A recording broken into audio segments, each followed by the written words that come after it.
Ce mercredi 22 mai, la princesse Charlène de Monaco a assisté à l'opération Poséidon, un événement caritatif organisé au large des côtes monégasques.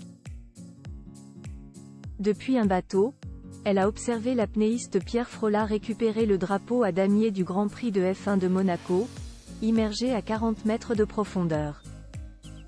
Fidèle à ses premières amours que sont le sport et la natation, la princesse Charlène de Monaco a fait une apparition remarquée ce 22 mai, lors de l'opération Poséidon, une initiative caritative menée par le champion d'apnée Pierre Frolat. Depuis un bateau ancré au-dessus de l'épave du remorqueur le Toulonnais, la princesse monégasque, au naturel et arborant un sourire radieux, a observé avec attention l'impressionnante descente du quadruple recordman du monde d'apnée, plongeant à 40 mètres de profondeur pour ramener à la surface le drapeau à damier emblématique du Grand Prix de Formule 1 de Monaco. Ce dernier sera utilisé pour signaler la fin de la course de Formule 1 ce dimanche 26 mai, avant d'être mis aux enchères au profit de la Fondation Princesse Charlène de Monaco.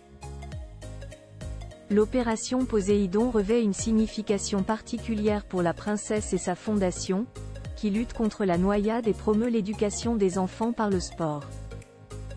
Aux côtés de Charlène se trouvait son frère, Gareth Wittstock, secrétaire général de la fondation.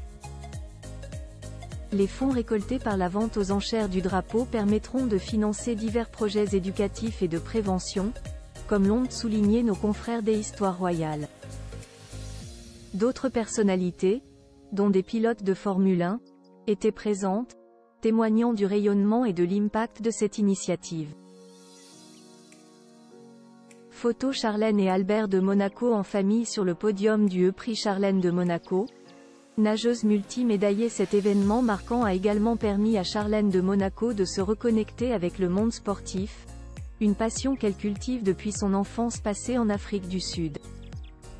Championne de natation multi-médaillée avant de devenir princesse, Charlène n'a jamais vraiment quitté les bassins. Sa carrière sportive a débuté très tôt, et elle s'est rapidement distinguée dans des compétitions internationales. En 2000, lors du meeting international de natation de Monaco, elle a remporté le 200 mètres d'eau, performance qui a attiré l'attention du prince Albert. Leur histoire d'amour a commencé à ce moment-là et a ensuite évolué discrètement, jusqu'à leurs fiançailles officielles en 2010 et leur mariage princier en 2011.